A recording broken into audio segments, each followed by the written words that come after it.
الحمدللہ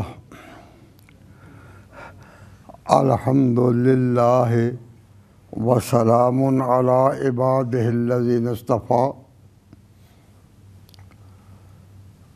خصوصاً علی سید الرسل و خاتم الانبیاء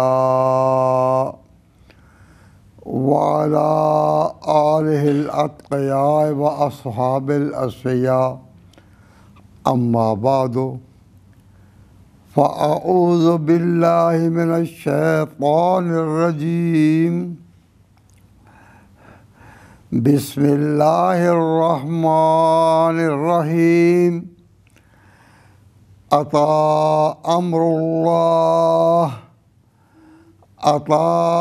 اللہ فلا تستعجلوہ سبحانہ وتعالی عما یشرکون ينزل الملائكة بالروح من أمره على من يشاء من عباده أن أنذروا أنه لا إله إلا أنا فاتقون خلق السماوات والأرض بالحق تعالى عما يشركون صدق اللہ مولانا العظیم۔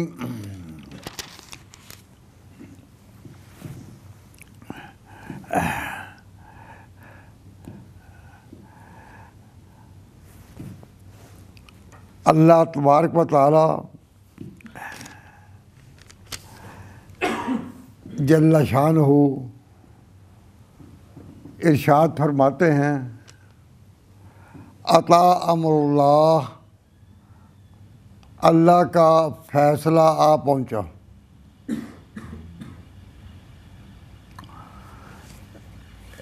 ایک ترجمہ یہ ہے کہ اللہ کا حکم آ پہنچا۔ اللہ تبارک و تعالی جب کسی بات کی ہدایت دیتے ہیں تو کہا جاتا ہے کہ اللہ کا حکم آ گیا، اور کبھی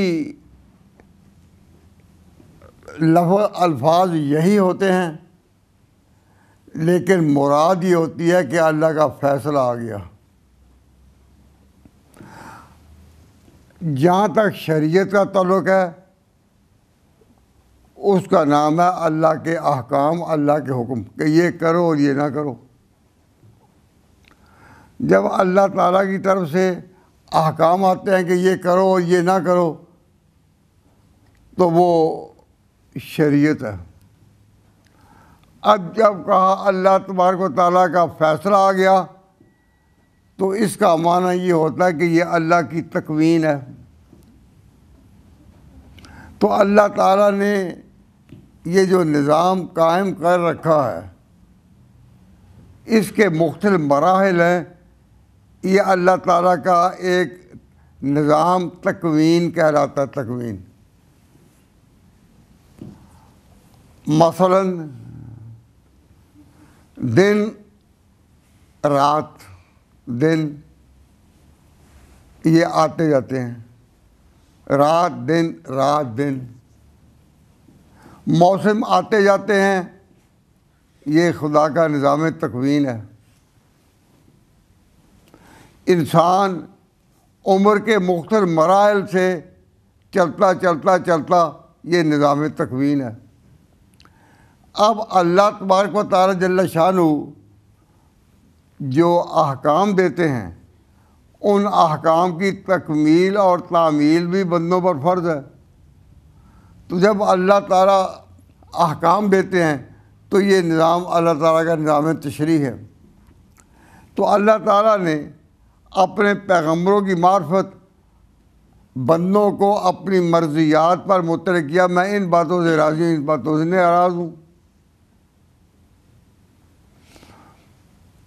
تو جب بندوں نے اس حکم کو، ان احکام کو، ان ارشادات کو، ان ہدایات کو اور ان تعلیمات کو لاپرواہی کے ساتھ پھینک دیا پیچھے، پھر بندوں کے بندے کیا کریں؟ ان کو پھر یہ کہنا کہ یہ احکام ہے، یہ نہیں، احکام کی منزل تو گزر گئی، احکام اترنے تھے آئے ہوئے ہیں، احکام پھیلانے تھے پھیلے ہوئے ہیں، لیکن جب بندوں نے اس کی بالکل پرواہ ہی نہیں کی تو پھر جب آئے عطا امر اللہ کہ اللہ کا فیصلہ آ پہنچا،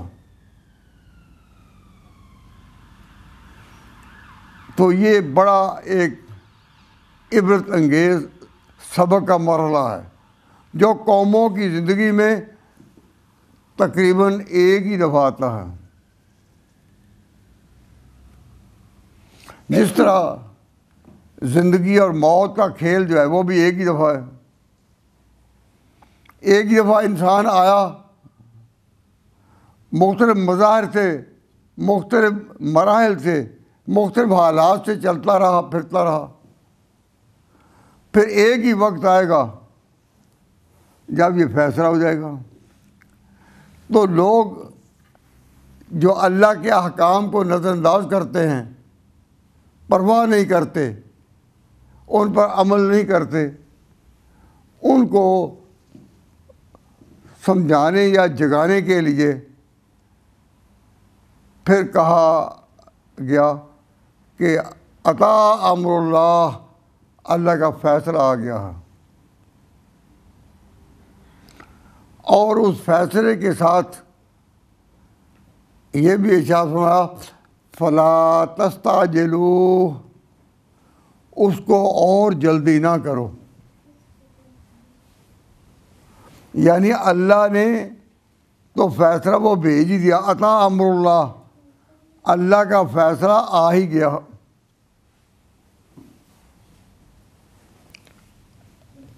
لیکن ذہن میں یہ بات رہے کہ ابھی تک آیا نہیں، کیونکہ قاعدے کے مطابق جو چیز یقینی ہونے والی ہو اس کو کبھی یوں بھی کہہ دیا جاتا ہے کہ ہو گئی۔ جب کسی کو کہا جائے نا کہ بھئی جلدی آنا تو کہتا ہے میں آیا، حالانکہ ابھی تو وہ گیا بھی نہیں، آیا کیا؟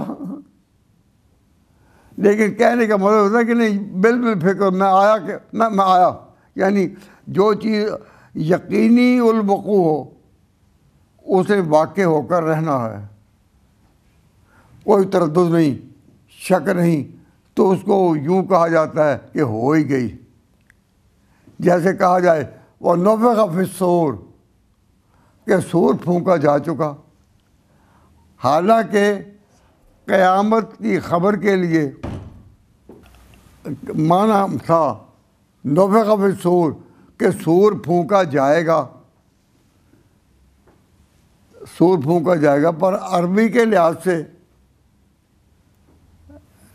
یہ ماضی کا صیغہ ہے، مستقبل کا نہیں۔ یا کوئی يُنفَخُ فِي الصُّورِ، اس کا تو معنی واقعی ہے کہ سور پھونکا جائے گا، لیکن نُفِخَ فِي الصُّورِ کا معنی تو یہ نہیں، اس کا تو معنی پھونکا جا چکا، حالانکہ پھونکا نہیں گیا۔ تو قرآن پاک میں بھی یہ محاورہ ملتا ہے کہ جو چیز یقین الوقوع ہو اس کو اس طرح تعبیر دیتے ہیں اللہ رب العزت، اس طرح کہ ہو ہی چکا۔ تو فرمایا عطا امر اللہ، خبردار خدا کا فیصلہ آ پہنچا، فلا تستعجلوا، اس سے اس فیصلے کو لانے میں اور جلدی نہ کرو۔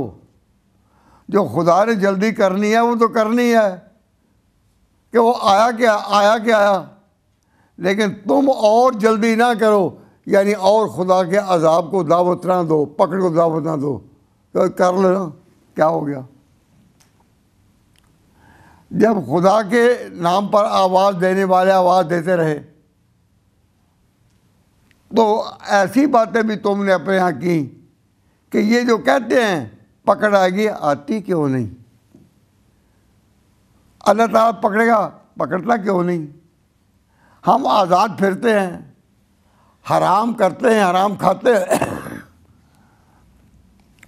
اور یہ روکنے والے روکتے ہیں، آسمانی خبریں بتاتے ہیں، لیکن ہوا تو کچھ بھی نہیں ہے ابھی، تو کیا ہوگا؟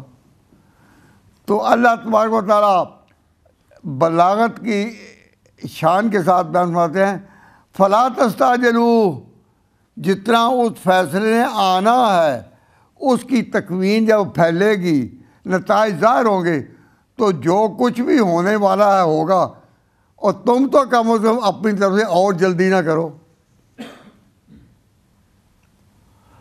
اگر پیغمبروں کے کہنے پر تم کچھ وقت تحمل کا ہی مظاہرہ کرو تو ممکن ہے اس تحمل کے صدقے تم کو اس کا سمجھنا ممکن ہو جائے، آسان ہو جائے، تم چلو دیو اتنی جلدی۔ تو یہ جو عطا امر اللہ، یہ دلیل ہے اس بات کی لفظی ترجمہ کہ اللہ کا فیصلہ آ گیا، عطا امر اللہ، اور بس فلا تستعجلوا اس کا تقاضا ہے کہ ابھی تک نہیں آیا۔ تو ایک ہی مقام پر یہ واقعہ ہونا اور نہ ہونا، ایک ہی مقام پر اس بات اور نفی جمع ہے۔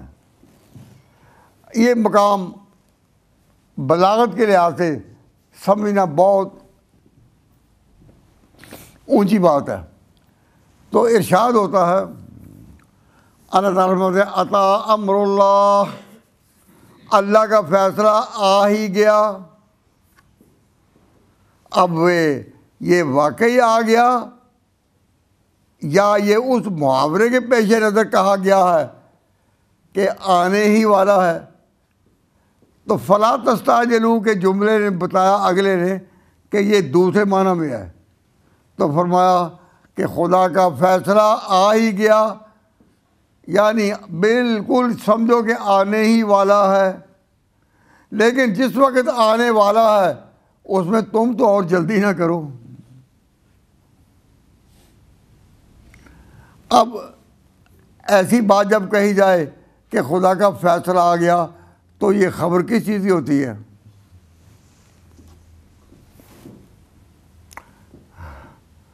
یہ مقام غور ہے۔ جب یہ کہا جائے کہ خدا کا فیصلہ آ ہی گیا تو یہ خبر کسی بشارت کی نہیں ہوتی، کسی عذاب کی ہوتی ہے، عذاب آنے والا۔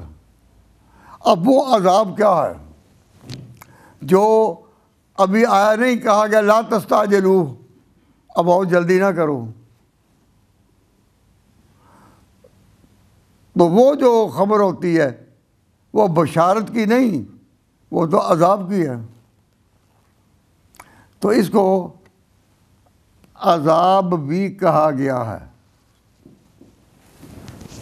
لیکن عذاب کون سا؟ ذرا قریب کا عذاب۔ اور سورہ سجدہ میں 21ویں پارے میں اللہ تبارک و تعالیٰ جل شانہ نے اس کے لیے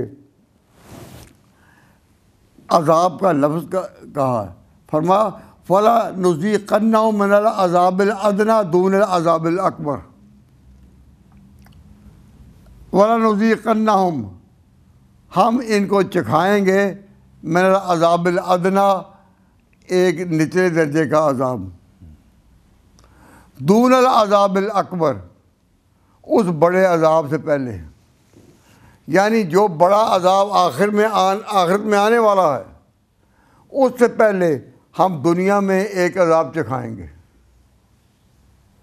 کبھی آپ نے بصیرت کی آنکھوں سے، عبرت کی نظروں سے کبھی اس پر غور بھی کیا کہ اللہ تعالیٰ نے وہ عذاب کہیں ہماری قوم پر اتار تو نہیں رکھا؟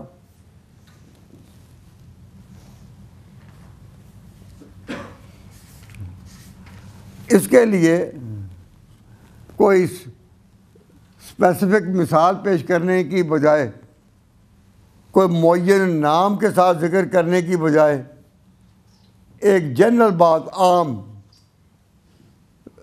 کہی جاتی ہے۔ واقعات ایک نہیں کئی ہیں کہ بہت سے ایسے لوگ ہیں جنہوں نے پوری زندگی جفا کشی میں، پیسہ کمانے میں، دولت بنانے میں اور دوڑ دھوپ میں پوری گزاری زندگی پوری، اور ابھی وہ اسی زندگی میں تھے، پوری زندگی میں تھے کہ ان کی اولاد بڑی ہو گئی۔ جب اولاد بڑی ہو گئی تو انہوں نے خود اپنا کاروبار یا اپنا نظام مالیات اور اپنے سارے املاک اپنی اولاد کے سپرد کر دیے، اور ابھی وہ خود زندہ ہیں، لیکن آگے اولاد نے املاک پر اور حالات پر اس طرح قبضہ کر لیا کہ ایسی مثالیں ہمارے پاس ذہن میں کئی موجود ہیں کہ ماں باپ اس بڑھاپے میں پاکستان واپس یا اپنے وطنوں میں واپس چلے گئے۔ جب چلے گئے اور وہاں رہ نہ سکے، دل نہ لگا، تو بعد میں اس ملک میں خود انہی بیٹوں نے جن کے لیے انہوں نے بنایا، جنہوں کے لیے بنایا تھا اور جن کے لیے دوڑ دھوپ کی تھی، وہ ان کو اپنے گھر رکھنے کے لیے تیار نہ ہوئے۔ ان کے حالات نے کوئی اجازت نہ دی۔ اب وہ باپ اپنی جگہ، وہ والدین اپنی جگہ کیا سوچتے ہیں کہ جنہوں نے پوری زندگی محنت کی اور واقعی بڑی محنت کے ساتھ انہیں بنایا کمایا، لیکن جب جس اولاد کے لیے کیا تھا ان اولاد پر بھی انہوں نے بڑا فراخی سے خرچ کیا اور خوشی سے ان کو اپنے ساتھ ساتھ شریک کیا، اور پھر جب وہ ان کو گھر بھی رکھنے کے لیے تیار نہ ہوئے، وہ دوسرے شہروں میں، علاقوں میں اپنی رہائش گاہیں ڈھونڈتے رہے اور چلے گئے۔ اب جو بھی قصہ ہوا، اب ان کے ذہن میں کیا گزرتی ہوگی، کیا ہوا؟ وہ جو گزرتی ہے وہ تو اللہ ہی جانتے ہیں نا، لیکن اس کے لیے یہ لفظ جو ہے نا سورہ سجدہ کا کہ بڑا نمایاں ہے، وہ کیا؟ وَلَنُذِيقَنَّهُم مِّنَ الْعَذَابِ الْأَدْنَىٰ دُونَ الْعَذَابِ الْأَكْبَرِ، کہ ہم اس بڑے عذاب تک پہنچنے سے پہلے ان کو دنیا میں ہی ہم عذاب ادنا جو ہے وہ چکھا دیں گے اور اس کا ایک منظر دکھا دیں گے۔ یہ عذاب چکھا دیں گے، منظر دکھا دیں گے، ان کو پتہ چل جائے گا کہ زندگی میں ہی یہ عذاب آتا ہے۔ تو یہ الہی فیصلے اللہ تعالیٰ کے نظام تکوین کے الہی فیصلے ہیں۔ تو یوں کا عطا امر اللہ، اللہ کا فیصلہ آ گیا ہے، لیکن وہ پھر بھی سمجھتے نہیں لوگ، اور جن کو اللہ تعالیٰ نے ایسے حالات سے گزارا بھی اور دکھا بھی دیا جو کچھ دکھانا، پھر بھی وہ جو نہیں سمجھے۔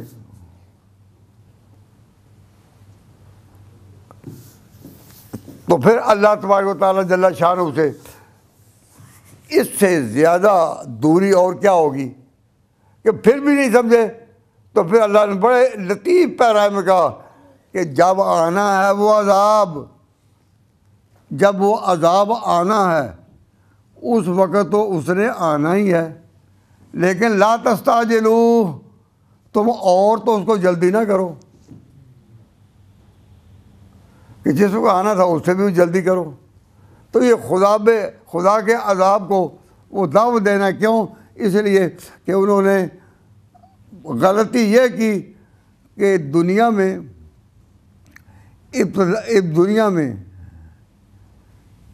انہوں نے یہ پہلے سمجھا ہی نہیں تھا کہ دنیا کی حقیقت کیا ہے. دنیا کی حقیقت کیا ہے؟ حضرت شیخ الہند رحمۃ اللہ علیہ ایک مقام فرماتے ہیں انقلابات جہاں واجد رب ہیں دیکھو، ہر تغیر سے صدا آتی ہے ففم کہ یہ دنیا میں جو تبدیلی ہے کہ اس تبدیلی پر جو غور نہیں کرتے کہ بچپن گیا، جوانی آئی، جوانی ہوئی، آگے ادگڑ پن آیا، آگے کیا؟ بڑھاپا. یہ انقلابات جہاں اس سے زندگی کے آثار اگر نہیں بدلے تو اس کا معنی یہ ہوا کہ انہوں نے سمجھا ہی نہیں.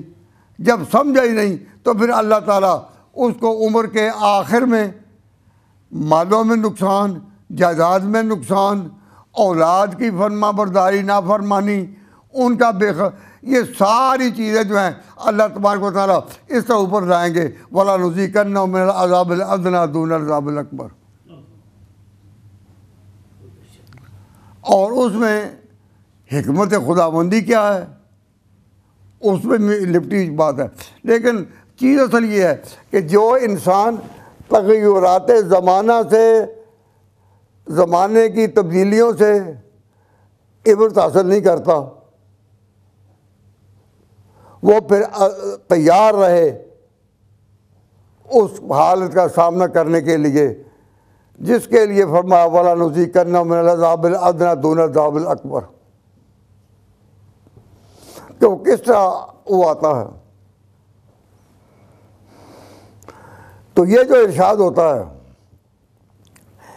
کہ جس نے حالات پر نظر کرنے کے باوجود اس کو ساتھ ساتھ بدلا نہیں، تم ان کو ایسا عذاب چکھائیں گے.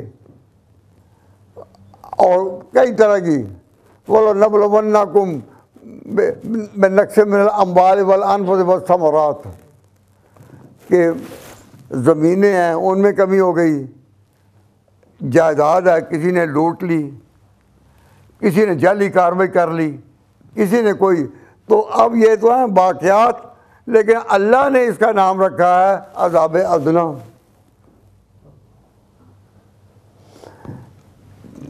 کہ یہ عذاب ادنا ہے جس میں وہ مبتلا ہے.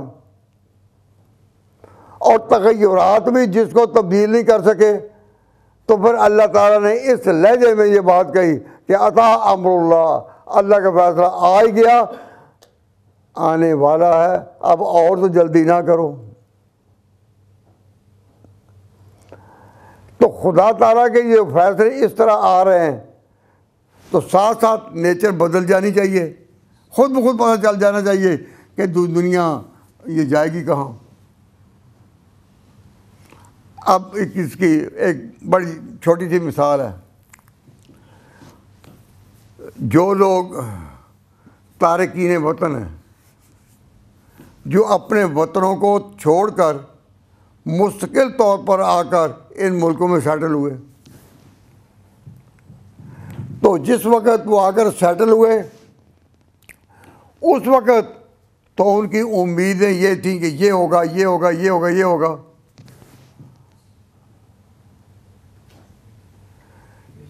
لیکن حالات نے بتایا، کیا پہلے نہیں سمجھے تھے. میں نے چونکہ تارکین وطن کی مثال دی، اسی لیے اسی کو ذرا اور ایکسپلین کر دوں گا تھوڑا سا کہ اس وقت جب ان ملکوں میں لوگ نئے نئے آئے تو لوگوں میں یہ ذہن تھا کہ ہم چونکہ عیسائی نہیں، ہم مسلمان ہیں، تو ہم نے یہاں مسلمان ہی بن کر رہنا ہے. تو انہوں نے کیا کیا کہ جلدی کوئی جگہ لے کر کہا کہ مسجد بنا لو، کیا کہ مسلمان کے طور پر زندگی بسر کر سکیں۔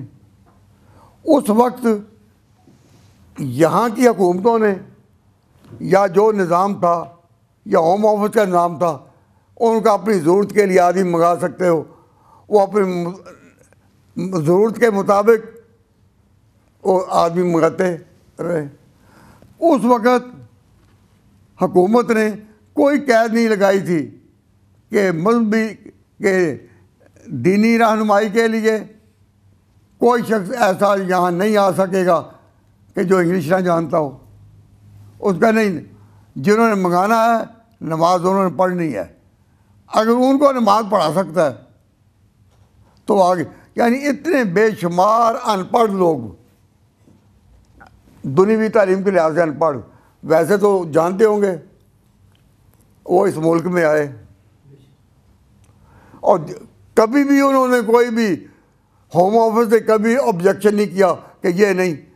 جس وقت ایک بھاری تعداد میں لوگ آ گئے اور وہ نوجوان بچے جو نئے تھے وہ ذرا بڑے ہو گئے، جوان ہو گئے، انہوں نے سمجھا کہ اب یہ ایک قوم کا ایک بہت بڑا حصہ جن کی پرورش خوشحالی میں ہوئی تھی اب ہمارے اندر گرفت میں آ چکا ہے۔ اب وہاں سے جو آنے والے تھے، خواہ وہ نکاح کر کے آئیں، رشتے کر کے آئیں، اب ان پر کچھ پابندیاں سختی کرنے شروع کر دو تاکہ یہیں سے وہ رہیں، یہیں سے رشتے کریں، یہیں رہیں اور یہیں مریں۔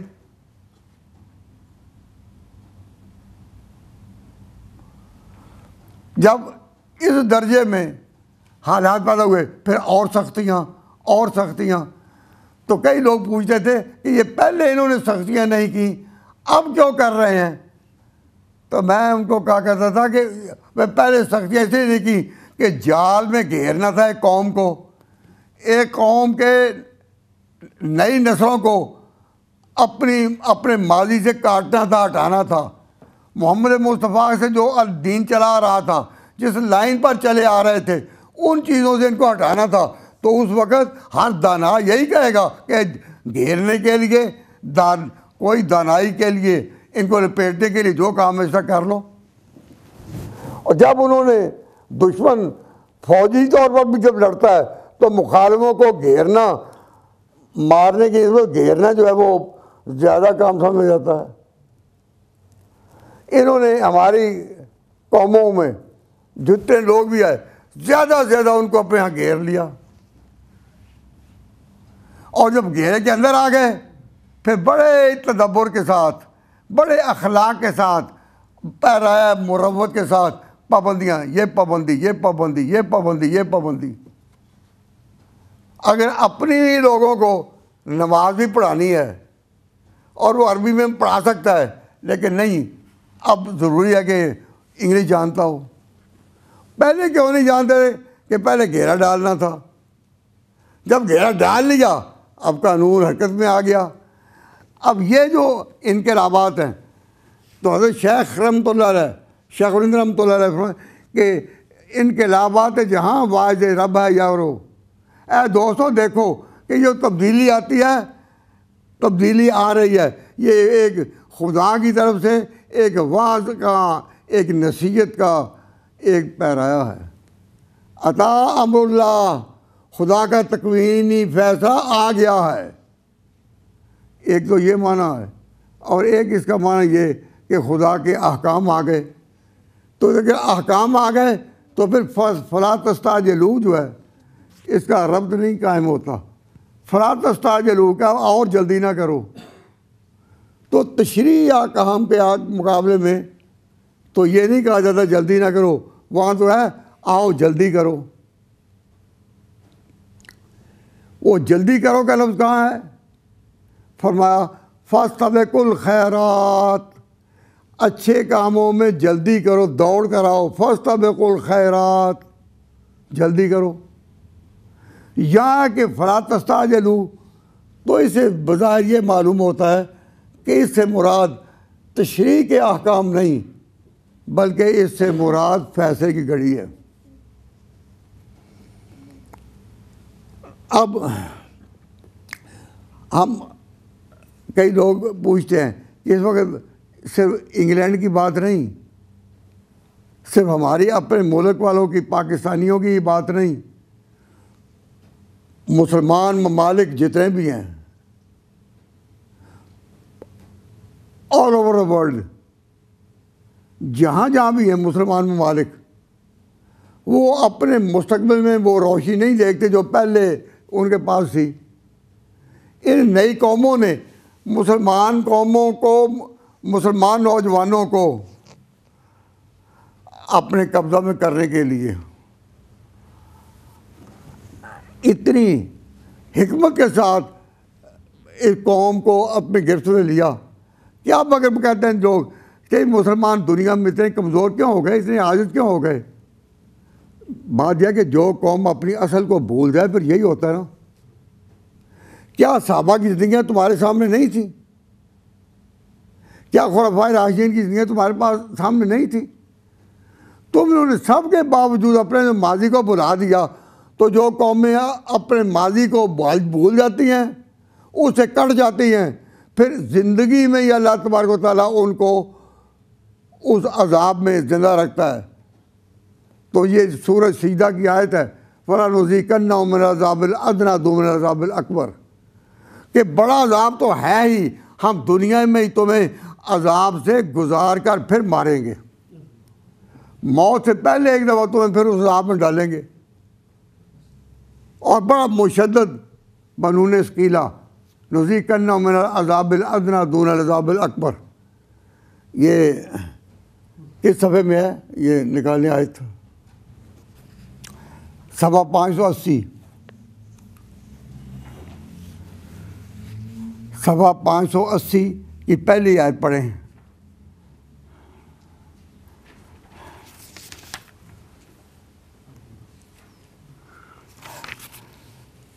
اور پہلی سطر، بسم اللہ الرحمن الرحیم، وَلَنُذِيقَنَّهُم مِّنَ الْعَذَابِ الْأَدْنَىٰ، اور البتہ ہم ضرور چکھائیں گے ان کو عذاب ادنا دون العذاب الاکبر، بڑے عذاب سے پہلے۔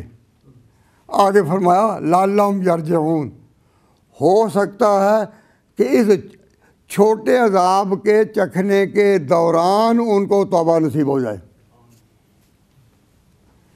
تو اس میں بھی خیر کا ایک پہلو نکلا کہ ابھی وقت ہے، جب تک زندگی ہے، جب تک آخری لمحہ نہیں آتا، اس وقت تک پھر بھی ہے کہ سمجھو انقلابات جہاں واعظ رب ہیں یارو، ہر تغیر سے صدا آتی ہے ففم۔ حضرت شیخ الہند کا جو ارشاد ہے یہ کوئی معمولی چیز نہیں۔ فرمایا اللہ تبارک و تعالیٰ جل شانہ نے اس طرف بھی ایک اشارہ ہے، اگرچہ اس میں بحث چلتی ہے کہ بعض مفسرین نے عذاب ادنا سے مراد عذاب برزخ بھی ذکر کیا ہے، لیکن جو ظاہر کلام ہے اس میں ایک جملہ آیا لعلہم یرجعون، تو لعلہم یرجعون کا ربط جو ہے اس سے پتہ چلتا ہے کہ اس سے مراد یہ عذاب برزخ نہیں، کیونکہ عذاب برزخ کے بعد کوئی رجوع کی صورت نہیں، لعلہم یرجعون واضح طور پر ہے۔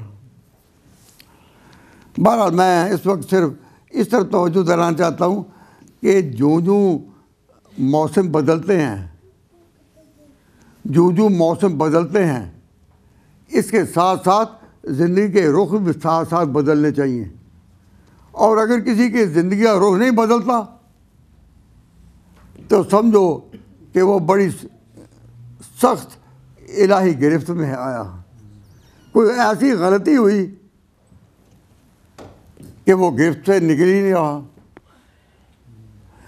اللہ تبارک و تعالیٰ نے جس طرح موسم بدلتے ہیں، اس طرح حالات بدلتے ہیں، اس طرح صحت جو ہے وہ بھی بدلتی ہے، عمریں بھی بدلتی ہیں،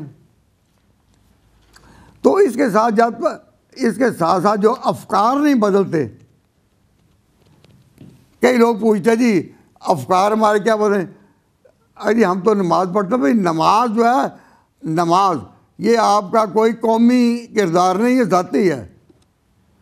اللہ تبارک و تعالیٰ نے ہر شخص پر نماز فرض کی ہے، خواہ وہ تندرست ہوگا بیمار ہو. تو یہ دین کی چیز نہیں ہے. یہ اگر کوئی شخص نماز پڑھ کر یہ کہے کہ میری زندگی دینی ہے، نہیں، وہ اپنا فرض پہچانتا ہے، اس نے نماز پڑھی ہے. دینی زندگی تب ہے کہ زندگی کا رخ اس کا کوئی دینی ہو. اور اگر اس کی ساری زندگی کو ٹٹولو تو زندگی کوئی دینی رخ ہی نہیں اس کی ذہنی زندگی کا. کوئی اس کے ذہن میں انقلاب نہیں، کوئی عمل کا پروگرام نہیں. تو دینی زندگی کیا ہوئی؟ دینی زندگی کن کی؟ پیغمبروں کی. نمبر 2، دینی زندگی کن کی؟ صحابہ کی.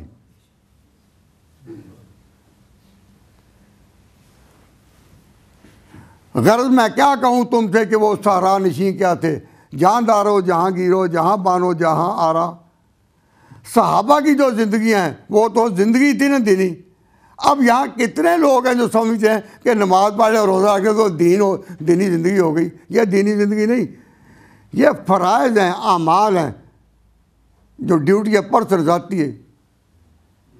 تم اگر غیر مسلم ملک میں بھی رہتے ہو تو اپنے یہ اعمال باقی رکھنے ہوں گے، نماز روزہ. لیکن دینی زندگی جو ہے جس کے لیے پیغمبر مبعوث ہوئے، اس کی طرف سے بے پرواہی جو کی تو فرمایا اللہ تعالیٰ نے کہ تم بے پرواہی کرتے رہو. عطا امر اللہ، آ گیا ہے خدا کا فیصلہ. اب پوری دنیا میں مسلمان، خاص طور پر مسلمان حکمران، سیاستدان، مفکرین سوچ رہے کہ مسلمانوں پر ہوئی کیا. بھائی جب صحابہ کی زندگیوں کا طریقہ تم کھو بیٹھے تو ہوگا کیا؟ یہی ہوگا. اور مقاطع ساری زندگی یہی رہا کہ جی نماز روزہ کاروبار دین ہو گیا پورا.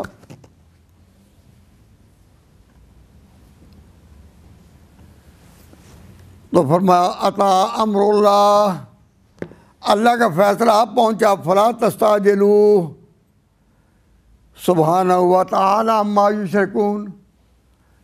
تو اللہ تبارک و تعالیٰ جل شانہ کا جو فیصلہ فرمایا تو اللہ تعالیٰ کا اپنا تعارف پھر کہ وہ پاک ہے کہ اس کا کوئی شریک ہو.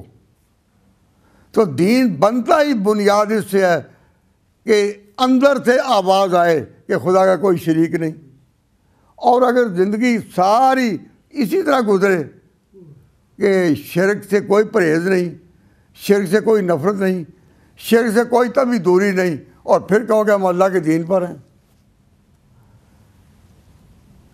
سبحانہ و تعالی، اللہ پاک ہے، اللہ پاک ہے اور برتر ہے اس سے جو لوگ شریک ٹھہراتے ہیں. اللہ تعالیٰ نے اپنے احکام مرضیات کن کو دی؟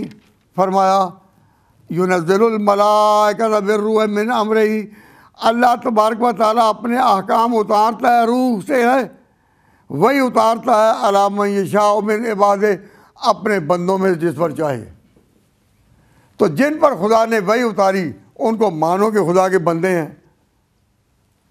اور یہاں شرک اس طرح رگو ریشے میں سرایت کیا گیا ہے کہ کوئی ان کو بندہ کہے تو کہتے ہیں کہ لو جی پیغمبروں کو انسان کہہ دیا. بھائی وہ تو بڑی چیز، بندے تو ہیں، ان کو بندے کہہ دیا. بھائی اللہ تعالیٰ ينزل، اللہ تعالیٰ اتارتا ہے اپنے احکام علی من یشاء من عبادہ، کہ بڑے سے بڑے ہوں پیغمبر تو وہ ہیں پھر بھی خدا کے بندے ہی. اور شرک کی رگیں، شرک جو ہے اگر کسی کے اندر سے رگیں وہ کٹی نہیں تو وہ اس بات پر گرانی بسر کرے گا کہ یہ ان کو بندہ کہہ دیا. اب قرآن پاک میں ایک آیت تھی جس میں یہ تھا کہ پیغمبر بندے ہیں. مثلا قل انما انا بشر مثلکم. اب کچھ غلط مولویوں نے ذہن میں رچایا ہوا تھا جو پیغمبروں کا منصب جو کہے کہ پیغمبر انسان ہوتے ہیں، یہ تو بے ادبی ہے. تو کسی امام نے نماز پڑھانے وقت آیت پڑھ دی نا قل انما بشر مثلکم، تب مقتدی نماز توڑ دی کہ ان کے پیچھے نماز نہیں ہوتی کہ جو کہیں کہ پیغمبر بشر ہوتے ہیں۔ تو جس قوم کے اندر اس طرح غیر شعوری طور پر شرک کے دھاگے اور شرک کے ریشے اس طرح اندر، اور مسلمانوں کے ذہن میں کبھی خیال تک نہ آئے کہ ہم پیغمبروں کے دین پر نہیں، ہم قرآن کی دعوت پر نہیں ہیں، تو پھر سمجھو کہ خدا کا فیصلہ آ گیا، اتا امر اللہ فلا تستعجلوا، اب اور تو جلدی نہ کرو، اور جلدی نہ کرو، جس خدا نے کرنا ہے وہ تو کرنا ہی ہے۔ تو حاصل کا یہ کلام کا یہ ہے، اور یہ سورۃ نحل کا آغاز ہوا، سورۃ نحل کا آغاز ہے، اور نحل کہتے ہیں شہد کی مکھی کو۔ شہد کی مکھی جس طرح اپنا چھتا بناتی ہے اور جس طریقے سے وہ ایک اپنی ملکہ کے ماتحت اطاعت کا نمونہ پیش کرتی ہے، انتہائی بہترین نمونہ ہے۔ اس صورت کا آغاز اللہ تعالیٰ نے ان سے کہا، اتا امر اللہ فلا تستعجلوا، کہ تمہیں اپنی کوٹھیوں پر، اپنی بلڈنگوں پر ناز ہے بڑا، تو آؤ شہد کی مکھی کی ادا کو دیکھو، تم سے بہتر ہیں۔ شہد کی مکھی جس طرح سے اپنا چھتا جانتی ہے، ان میں آپ کو درمیان میں کوئی بھی ایسا انجینئر نظر نہیں آئیں گے جو آ کر ایگزامن کرتے ہوں کہ یہ بلڈنگ بننے میں یہ غلطی ہو گئی، یہ غلطی ہو گئی، یہ غلطی ہو گئی۔ تو انجینئر کن بلڈنگوں میں آئیں گے؟ جو تمہارے ہاتھوں کی بنائی ہوئی ہیں، جو کاریگروں کی بنائی ہوئی ہیں، جو ڈگریاں پاس کرنے والوں کی بنائی ہوئی ہیں ان میں۔ لیکن جو بنانے والا ہے، زمین و آسمان کا مالک ہے، اس میں شہد کی مکھی کی بلڈنگ جو ہے وہ چیلنج آؤ بنا کر دکھاؤ، وما علینا الا البلاغ۔ میں آپ سے یہ حقیقت، آج میرا کوئی بھی، اللہ کا قرآن میرے سامنے ہے، قطعاً کوئی ارادہ نہیں تھا بیان کرنے کا، نہ میں اس پوزیشن میں تھا، نہ میری صحت اجازت دیتی تھی، لیکن بڑی مدت دیر کے بعد آیا تو میں نے کہا کہ چلو حالات کچھ بھی رہے، اس بدلی ہوئی آواز میں پھر ایک دفعہ اپنی آواز میں کچھ ملا دوں اور کچھ بات کر دوں۔ آج کے سارے بیان کا حاصل یہ ہے کہ جس طرح ہر چیز میں تبدیلی ہے، تمہارے ذہنوں میں تبدیلی اگر نہیں تو اب بھی کوشش کرو آ جائے، ورنہ وَلَنُذِيقَنَّهُم مِّنَ الْعَذَابِ الْأَدْنَىٰ دُونَ الْعَذَابِ الْأَكْبَرِ لَعَلَّهُمْ يَرْجِعُونَ وَمَا عَلَيْنَا إِلَّا الْبَلَاغُ۔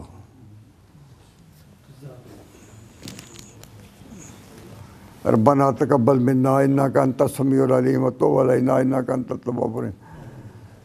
ربنا ظلمنا انفسنا وان لم تغفر لنا وترحمنا، اے پروردگار سوئے ہوئے دلوں کو جگا دے، ہمارے دل سو چکے، یا اللہ ہمارے دلوں کو بیداری عطا فرما، شعور عطا فرما، صحابہ کرام کے طریق پر فکر عطا فرما۔ تو نے ہمیں اس دنیا میں بھیجا اس طرح اپنی نیابت کے لیے، انی جاعل فی الارض خلیفہ کا مصداق بنا کر ہم سب کچھ بھول گئے، ہم اپنی غلطیوں کا اعتراف کرتے ہیں، یا اللہ میں معاف فرما، یا اللہ میں معاف فرما، گناہوں کو معاف فرما، زندگی میں تبدیلی پیدا کرنے کی توفیق عطا فرما، اولادوں کو ماں باپ کا فرما بردار بنا، تغیرات سے سبق لینا آسان فرما۔ وصلی اللہ تعالیٰ علی خیر خلقہ محمد وآلہ وصحبہ اجمعین برحمتک یا ارحم الراحمین۔ لا الہ